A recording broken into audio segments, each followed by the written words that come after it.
Big Boss Malayalam season 7 live അപ്ഡേറ്റ്സിലേക്കാണ് പോകുന്നത്. ആദില നൂറയുമായിട്ട് വഴക്കിട്ടതിന് ശേഷം അനുമോള് ബെഡിൽ തന്നെ കിടപ്പാണ് കേട്ടോ. ആ ടാസ്കിന്റെ ആ ഒരു സംഭവം തീരുന്നതിന് മുമ്പ് തന്നെ ബിഗ് ബോസ് റിസൾട്ട് അനൗൺസ് ചെയ്യുന്ന ആ സമയത്ത് തന്നെ അനുമോള് ആക്ടിവിറ്റി ഏരിയയിൽ നിന്നും ചാടിയിരുന്നു. എന്നിട്ട് ബെഡിൽ പോയി പുതപ്പൊക്കെ മൂടി കിടക്കുകയാണ്. അവിടെ ആകെ വീക്കായിട്ട് കിടക്കുകയാണ്. ഈ സമയത്ത് ആരും തിരിഞ്ഞു നോക്കുന്നില്ല കേട്ടോ. ആകെ ഒരു ഒറ്റപ്പെട്ട അവസ്ഥയിലാണ് നിലവിൽ. കാരണം ആദില നൂറ അനുമോള് തമ്മിലുള്ള ആ പ്രശ്നത്തില് ഹൗസ്മേറ്റ്സ് എല്ലാവരും തന്നെ, അനീഷ് ഒഴികെയുള്ള ഹൗസ്മേറ്റ്സ് എല്ലാവരും അവരുടെ കൂടെ ആദില നൂറയുടെ പക്ഷത്തേക്ക് ചാഞ്ഞു. ഒന്നാമത് നൂറ ക്യാപ്റ്റനാണ്, പിന്നെ ആദില കിച്ചൺ ടീമിലുള്ളതാണ്. അപ്പം അവരുടെ പക്ഷത്തേക്ക് എല്ലാവരും ചാടി. അനുമോളെ ഒറ്റപ്പെടുത്തിയ പോലെ ആണ് പുറത്തേക്ക് വന്നിരിക്കുന്നത്. പിന്നെ ഈ ഒരു പ്രശ്നത്തിൽ ആകെ അനീഷ് മാത്രമാണ് അനുമോൾക്ക് വേണ്ടി സംസാരിച്ചത്. പിന്നെ ഉണ്ടല്ലോ, എനിക്ക് ഇതിനകത്ത് പറയാൻ തോന്നുന്നൊരു കാര്യം, ഒരു വീടിനകത്ത് നമ്മൾ താമസിക്കുന്ന സമയത്ത് സഹജീവികളോടൊരു സഹാനുഭൂതി, കാരുണ്യം, അല്ലെങ്കിൽ ഒരു സെൽഫ്ലെസ് ആയിട്ടുള്ള ഒരു പെരുമാറ്റം, ആ രീതിയിലുള്ള ഒരു ആറ്റിറ്റ്യൂഡ്, അതൊക്കെ വലിയ കാര്യങ്ങളാണ്. അത് ബിഗ് ബോസ് പോലൊരു പ്ലാറ്റ്ഫോമിൽ അത് എല്ലാവരും ഒറ്റയ്ക്ക് വന്ന് നിന്ന് വിജയകിരീടത്തിനായിട്ടും പിന്നെ ക്യാഷ് പ്രൈസിനായിട്ടും ഗെയിം കളിക്കുന്ന ഒരു സ്ഥലത്ത്, അങ്ങോട്ടും ഇങ്ങോട്ടും ഗെയിം കളിക്കുന്ന ഒരു സ്ഥലത്ത് ഇങ്ങനെയുള്ള മനുഷ്യത്വപരമായിട്ടുള്ള ആറ്റിറ്റ്യൂഡ് കാണിക്കാന്ന് പറഞ്ഞാൽ വലിയ കാര്യം തന്നെയാണ്.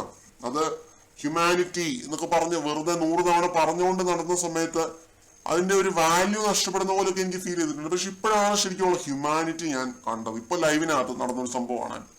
അനുമോള് പുറത്തും കൂടി അവിടെ കിടക്കുകയായിരുന്നു. അനീഷ് ഒഴികെ ബാക്കി ആരും തിരിഞ്ഞു നോക്കിയിട്ടില്ല.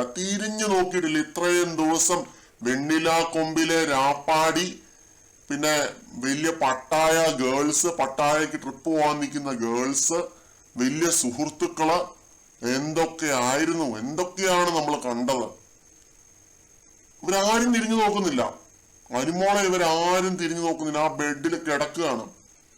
പാവം തോന്നിപ്പോയി കേട്ടോ. ആ സമയത്ത് അനീഷ് മാത്രമാണ് അങ്ങോട്ടേക്ക് പോയത്. അനീഷ് പോകുന്നത് ഇങ്ങനൊരു കാര്യം പറഞ്ഞുകൊണ്ടാണ്, ഡിന്നറായി അനുമോളെ, എനിക്ക് ബാ കഴിക്കാം. അങ്ങനെ ഒരു പറയാനുള്ള മര്യാദ പോലും ഒറ്റ ഒരെണ്ണം പോലും കാണിച്ചില്ലെന്നാണ് ഞാൻ പറയുന്നത്. അപ്പൊ അനുമോള് പറയുന്നുണ്ട്, ഞാൻ വേണ്ട ചേട്ടാ, ഞാനൊരു മാതളം മൊത്തം കഴിച്ചു, ഞാൻ ഉറങ്ങാൻ കിടക്കുകയാണ്, വേണ്ട എന്ന് പറയുന്നുണ്ട്. അനീഷ് പറയുന്നുണ്ട്, ബാ അനുമോളെ എണീക്ക്, ബാ കഴിക്കാം, ഇങ്ങനെ വീക്കായിട്ട് കിടക്കല്ലേ.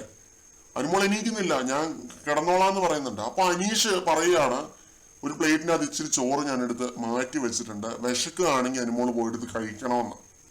എന്തൊരു നല്ല മനുഷ്യനാണല്ലേ ഇദ്ദേഹം.